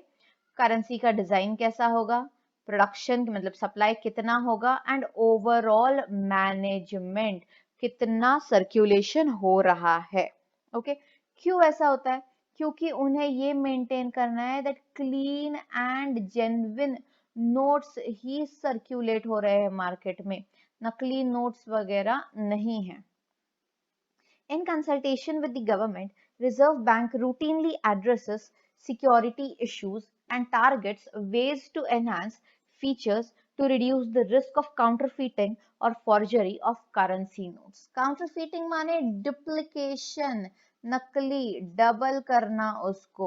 ओके, किसको डबल करना?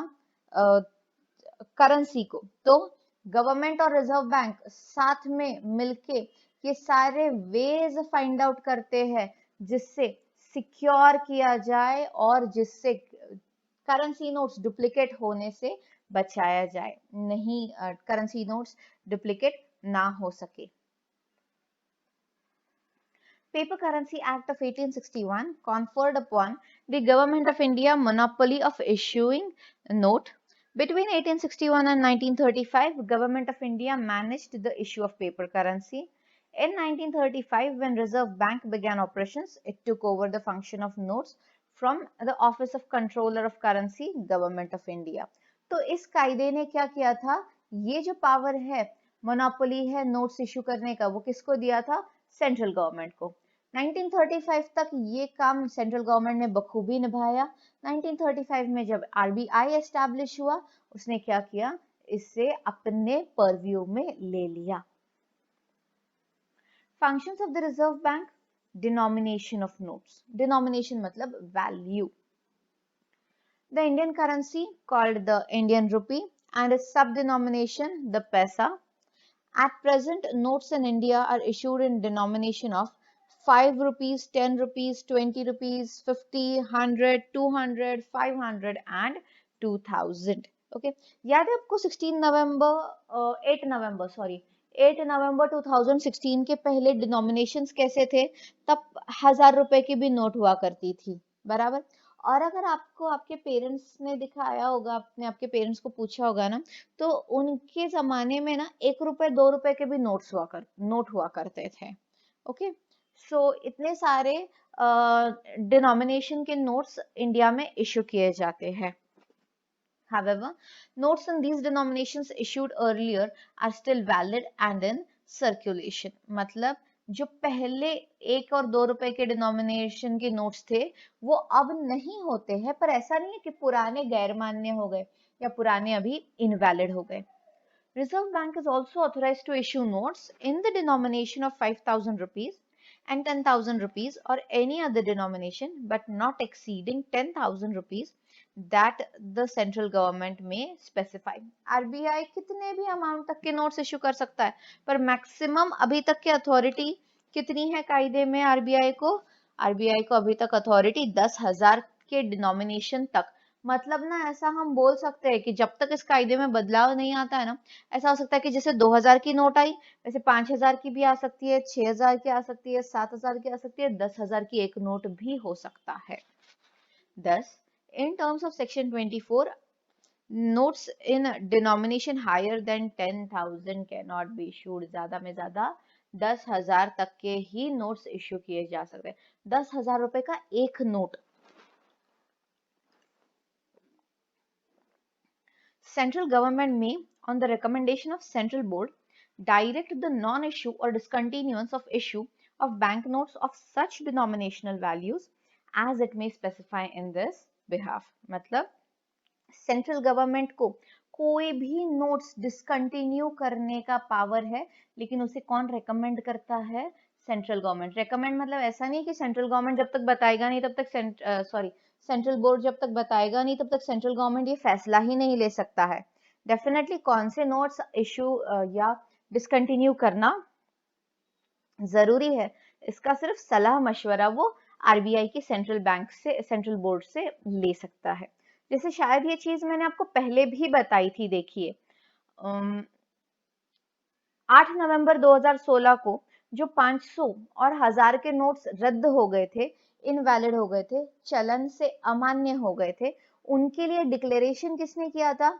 हमारे प्राइम मिनिस्टर जो थे उन्होंने डिक्लेरेशन किया था.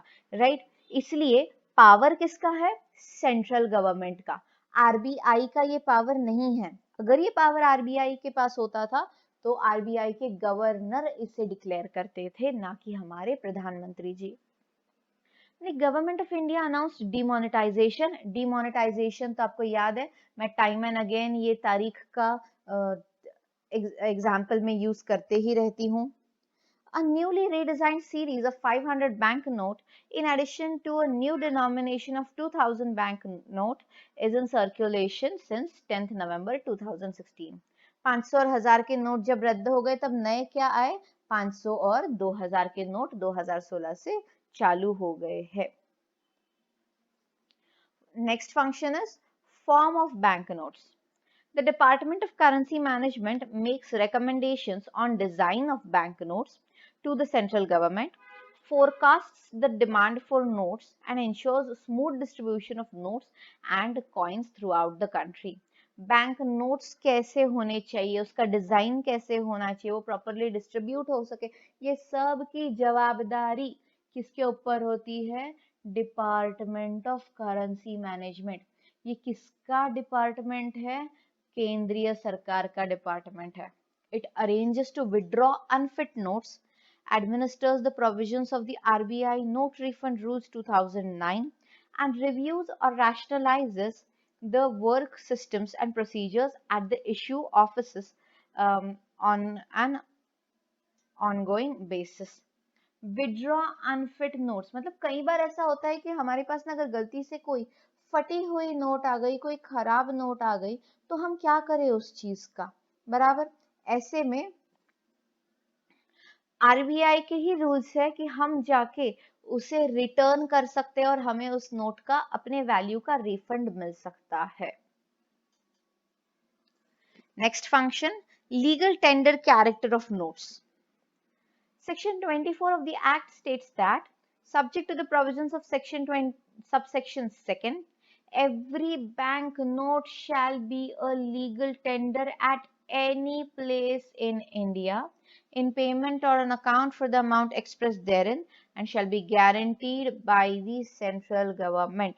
मतलब वो हर बैंक नोट लीगल टेंडर रहेगा। लीगल टेंडर मतलब हर बैंक नोट को ऑल ओवर इंडिया कहीं पे भी लीगल एक्सेप्टेंस मिलना जरूरी है। ऐसा नहीं होगा कि आप कहीं शायद सिक्किम चले जाओ, या आप कहीं शायद जम्मू चले जाओ, या आप आसाम चले जाओ, बंगाल चले जाओ, या कन्याकुमारी चले जाओ और वहां आपको कोई बोले ये नोट नहीं चलेगा, ऐसा कहीं पे भी आपको सुनने नहीं मिलेगा। Subsection 2 empowers the central government on recommendation of the central board by notification to declare with effect from such date as may be specified in the notification any series of bank notes of any denomination to cease to be legal tender save at such office or agency of the bank and to such extent as may be specified in the notification. इसी section 24 के subsection second में भी ये power central government को दिया गया है कि सबसेक्शन 1 तो बोलता है कि हर बैंक नोट लीगल टेंडर रहेगा।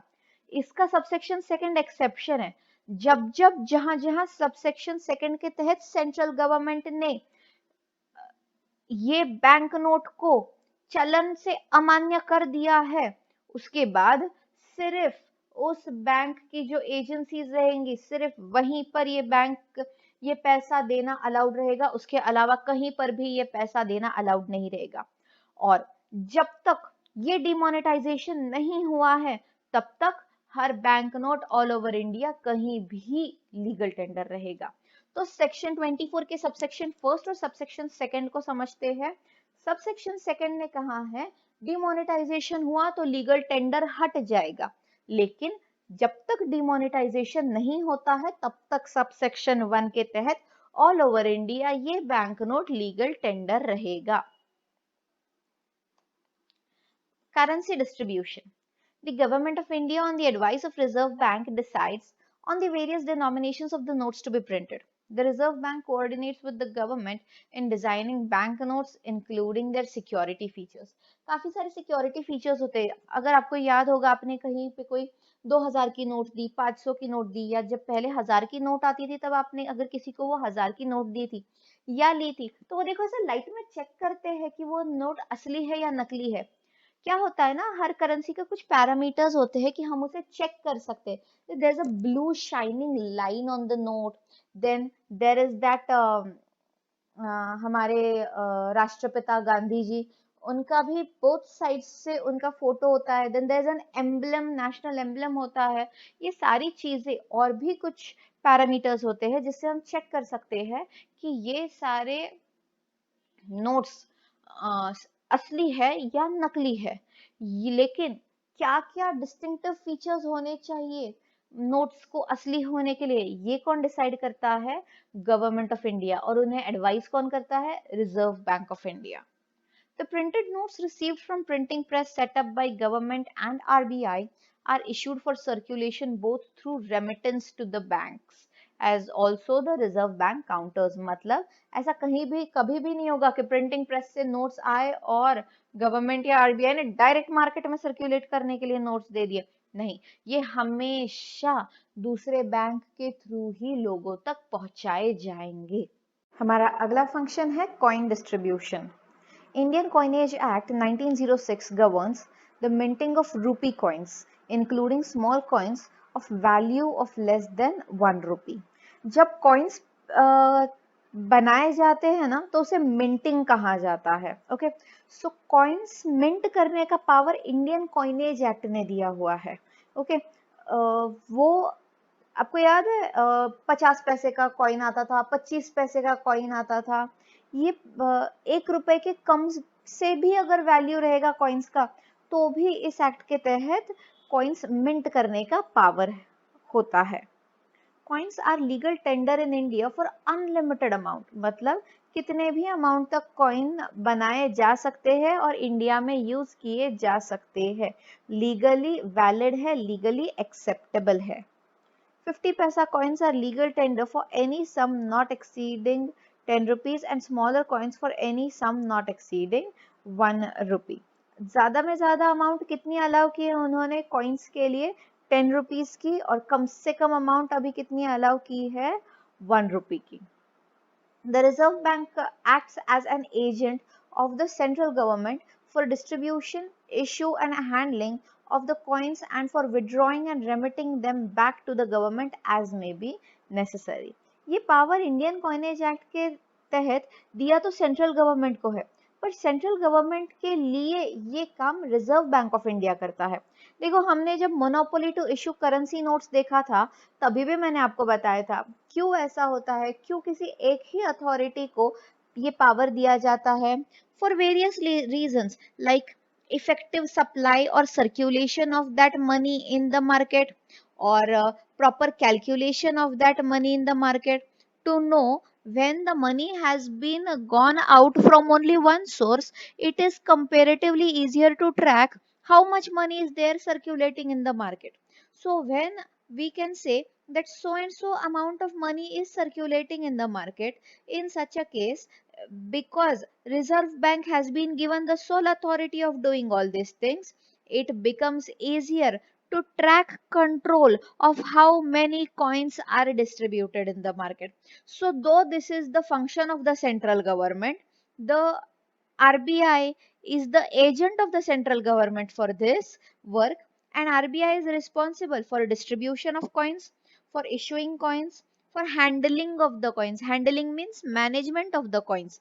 And also, when the coins are supposed to be given back to the government, only the Reserve Bank at that time also will be responsible for this work. Next is combating counterfeiting. Counterfeiting means duplication of something, and combating means controlling.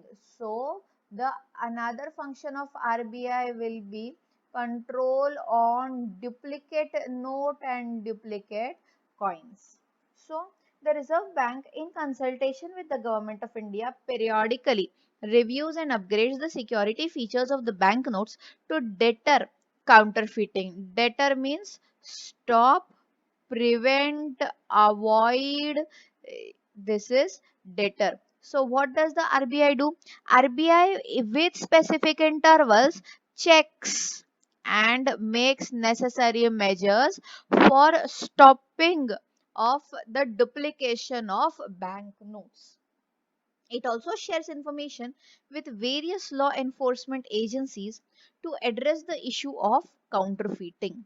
Means it also tells other agencies, law enforcement agencies, that if it has gotten any information from some person कि यहाँ पे duplicate notes बनाए जाते हैं, ये वो enforcement agencies जैसे intelligence bureau होते हैं, उन्हें बताएंगे और फिर वो उस प्रॉब्लम को कम करेंगे, सॉल्व करेंगे. It has also issued detailed guidelines to banks and government treasuries on how to detect and impound counterfeit notes. Detect मतलब पहचानना, find out करना कि क्या क्या तरीके हैं आप पहचान सकते हैं कि नकली नोट है, और impound करना मतलब उससे जब्त करना, अपनी कस्टडी में लेना, उसे कैप्चर करना. इसके लिए भी आरबीआई ने गाइडलाइंस बनाए हुए हैं, और ये गाइडलाइंस किसके लिए बनाए हुए हैं? बैंक्स एंड जो गवर्नमेंट के ट्रेजरी ऑफिसर्स होते हैं. ट्रेजरी ऑफिसर्स मतलब जहां कैश का लेना देना ज्यादा होता है. The next function of the Reserve Bank is banker to the central government and the state government. ठीक है, जैसे हमें हमारी ज़रूरतों के लिए, हमें हमारे कुछ यूजेस के लिए बैंक्स की ज़रूरत पड़ती है, हम बैंक के पास जाते हैं, वैसे ही सेंट्रल गवर्नमेंट और स्टेट गवर्नमेंट का जो गवर्नमेंट का खाता होता है ना, उसमें भी पैसों की लेन देन, पैसे रखना, पैसों के ट्रांजैक्शंस करना बैंक से होता है. हम जब किसी बैंक के पास जाते हैं तो वो शायद कोऑपरेटिव बैंक हो सकती है, वो शायद नेशनलाइज्ड बैंक हो सकती है. जब सेंट्रल गवर्नमेंट या स्टेट गवर्नमेंट अपने ट्रांजैक्शंस किसी बैंक के थ्रू करते हैं, तब वो बैंक कोई और बैंक नहीं बल्कि रिजर्व बैंक ऑफ इंडिया होती है. The reserve bank of India does all the public utility services with which a commercial bank does for a common man. The same way a commercial bank is for working for a common man, the Reserve Bank is working for the central government or state government. Reserve Bank acts as banker to all state governments in India except Jammu and Kashmir and Sikkim. Apart from these two states, for all states governments as well as the central government, the Reserve Bank is the only bank for its transactions. It has limited agreements for the management of the public debt of these two states' borrowings. Public debt means when the government borrows money for its resources or for its uses. In such a case, that is also managed by the RBI. The RBI manages such things. As a banker to the government, the Reserve Bank receives and pays money on behalf of various government departments. See, when I am ordering my bank to pay some money to some other party, my banker will do it for me. So, when the central government or the state government is in need of carrying out some transaction, the Reserve Bank will carry out that transaction on behalf of the government department. Reserve Bank also undertakes to float loans and manage them on behalf of the government. Undertake करता है मतलब क्या करता है? Agree करता है. Loan float करना मतलब लोन देना. किसको लोन देना? गवर्नमेंट को लोन देना. It also provides ways and means advances, a short-term interest-bearing advance to the government to meet temporary mismatches in their receipts and payments. मतलब short-term advances जिसे short-term borrowings जब government लेगी ऐसा भी कहा जाता है, उसके टेम्पररी ड्यूरेशन के जो रिसीट्स एंड पेमेंट्स होते हैं उसे मैनेज करने के लिए आरबीआई उन्हें शॉर्ट टर्म में पैसा एडवांस करता है. एडवांस मतलब थोड़ा पैसा पहले ही क्रेडिट के तौर पे दे देता है. Besides, it arranges for investment of surplus cash balances of the government as a portfolio manager. As a manager, as a department of investments, as a department of cash management for the government, the RBI works for the same. The Reserve Bank also acts as advisor to government in banking related matters. Whatever are banking related matters, the Reserve Bank of India advises the central government or state government as the case may be. The next is management of public debt. Like we had seen in the previous slide, that public debt from the government is when government borrows that money, that is called as public debt. So who manages this public debt? It is the Reserve Bank which has been given the sole authority and the responsibility to manage the public debt. Okay, so what it does, whatever money is borrowed by the central government and state government, it is managed by the Reserve Bank, plus it also gives loans to the central government and state government whenever it is in need. Okay, let us see. The Reserve Bank manages the public debt and issues new loans on behalf of central government and state government. Reserve Bank क्या करता है, जो date लिया है वो भी manage करता है, और सेंट्रल गवर्नमेंट स्टेट गवर्नमेंट को अगर लोन चाहिए होगा तो वो भी मैनेज करता है, वो लोन भी इश्यू करता है. It involves issue and retirement of rupee loans, interest payment on the loan, and operational matters about debt certificates and their registration. इस public debt management में क्या क्या आता है, क्या क्या लोन लिया है वो इश्यू करना, मतलब चालू करना, खत्म करने का मैनेजमेंट देखना, उसके ऊपर इंटरेस्ट कितना पे किया जा रहा है वो देखना, और ये जो लोन लिया है उसे रजिस्टर कैसे किया जा रहा है, ये सारे काम पब्लिक डेट मैनेजमेंट में आरबीआई को करना जरूरी होता है. The union budget decides the annual borrowing needs of the central government. ये सेंट्रल गवर्नमेंट कितना बोरो कर सकती है और कितने ड्यूरेशन पे, सालाना. ये कौन डिसाइड करता है? Union budget. बजट आता है ना हर साल, फरवरी या मार्च फर्स्ट वीक में हर साल बजट आता है.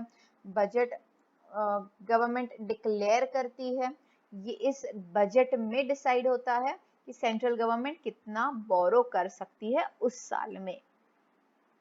Parameters such as interest rate, timing, and manner of raising of loans are influenced by the state of liquidity and the expectations of the market.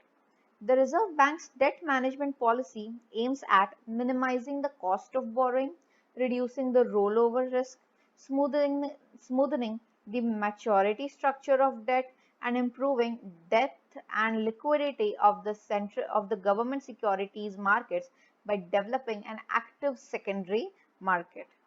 RBI का अगला फंक्शन जो हमें देखना है वो है बैंकर टू बैंक्स। हमने पिछले स्लाइड्स में देखा बैंकर टू गवर्नमेंट, मतलब बैंकिंग फंक्शंस ही करते हैं पर गवर्नमेंट के लिए करते हैं। अब हमें क्या देखना है, जैसे हमें बैंकिंग फंक्शंस के लिए we go to our commercial banks are like nationalized banks, private banks, HDFC हो गया, ICICI हो गया, IDBI हो गया, such kind of Axis Bank, ये सारे बैंक्स हो गए। उसी की तरह इन बैंक्स को जब किसी प्रकार का असिस्टेंस चाहिए होता है, इन बैंक्स के लिए बैंकर का काम कौन करता है, तो वो होता है reserve bank of India. As banker to banks, the Reserve Bank provides short-term loans and advances to select banks when necessary to facilitate lending to specific sectors and for specific purposes. तो banker होने के वजह से, banks के लिए banker होने की वजह से पहला काम क्या करता है ये reserve bank, short term loans and advances provide करता है। किस चीज के लिए, specific sectors and specific purposes में आरबीआई से आया हुआ पैसा ये बैंक्स आगे लेंड कर सके ताकि क्रेडिट क्रिएट होता रहेगा। These loans are provided against promissory notes and collaterals given by the bank. Collaterals means the some kind of asset which is given as a security, some asset that is securitized for the protection of the loan. Reserve Bank also acts as lender of last resort. जहाँ कोई भी मदद के लिए नहीं आता है, rescue के लिए नहीं आता है, वहां पता है जिसका कोई नहीं है उसका कौन है, रिजर्व बैंक है। तो जब commercial banks face with the problem कि अरे I need immediate money for some reason, I as in the commercial banks need immediate money for some reason, in such a case whom can they ask for help? They will go and ask the reserve bank for help. It can come to rescue of a bank that is solvent but faces temporary liquidity problems. So we need to understand that when the bank is solvent, solvent means the assets with the bank are higher than the liabilities that the bank is facing.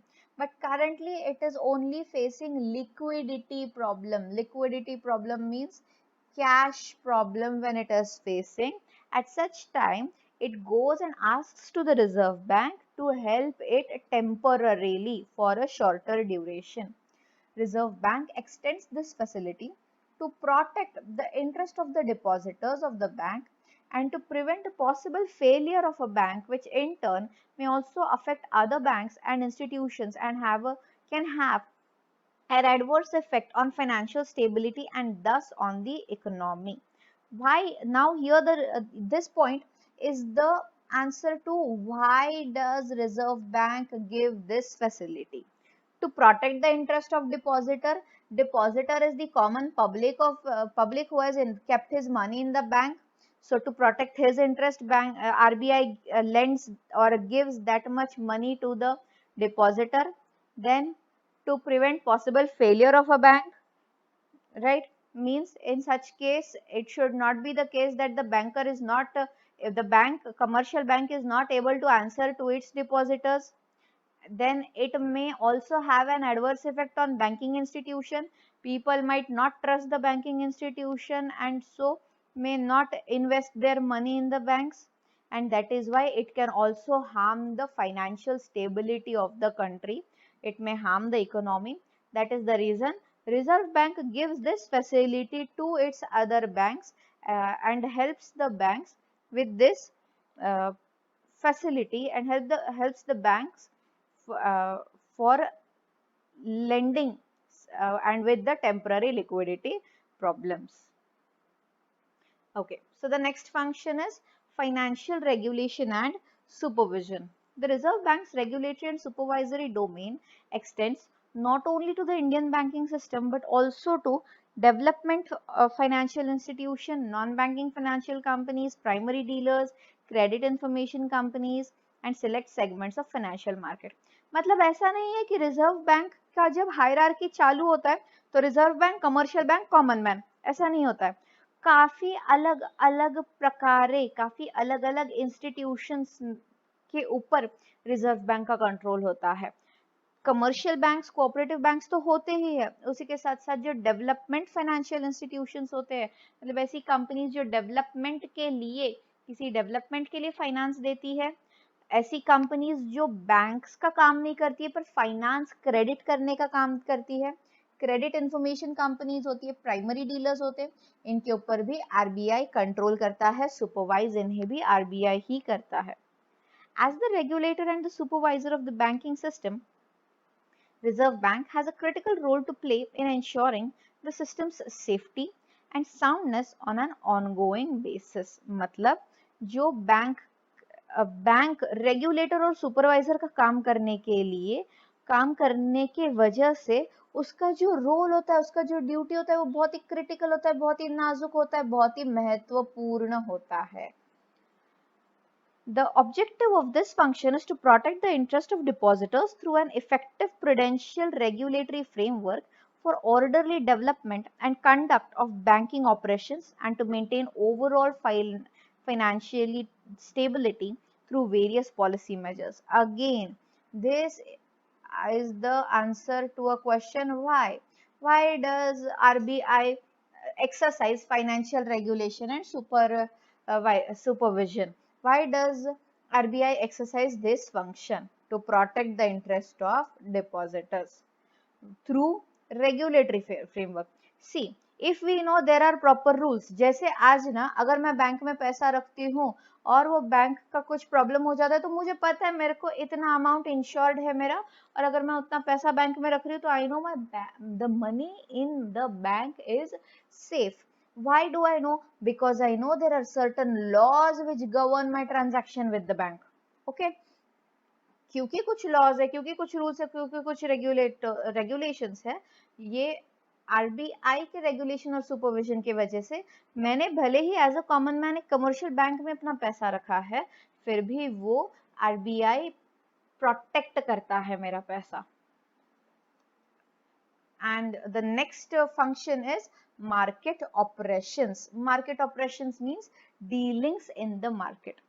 The Reserve Bank operationalizes its monetary policy through its operations in government securities, foreign exchanges and money markets. So Reserve Bank भी क्या करता है, कुछ assets, कुछ securities, कुछ bonds, कुछ bills ये open market में sell करता है मनी जनरेट करने के लिए एंड परचेस करता है ताकि असेट जनरेट हो सके.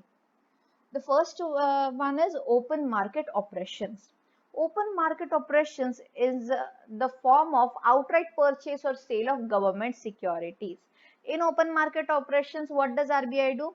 It purchases or sells government securities.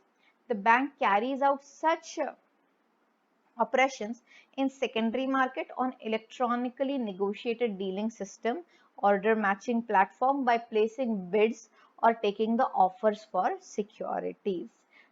Bidding करना मतलब उसके लिए by auctions and offers देना, okay? उससे वो ये securities sell या purchase कर सकता है. The next is liquidity adjustment facility auction. The liquidity management are aimed at modulating liquidity conditions such that the overnight rates in the money market remains within the informal corridor set by repo and reverse repo rate for the liquidity adjustment facility operations. Now, what is repo rate and reverse repo rate? Repo rate is the rate at which a bank borrows from the central bank, and the reverse repo rate is the rate at which a bank lends to the central bank. So the RBI manages or maintains a difference between these rates in order to have its own liquidity facility, that is cash facility. And the third one is market stabilization scheme. The market stabilization scheme was introduced in April 2004, under which Government of India dated securities, treasury bills could be issued to absorb surplus structural or durable liquidity created by Reserve Bank's foreign exchange operations.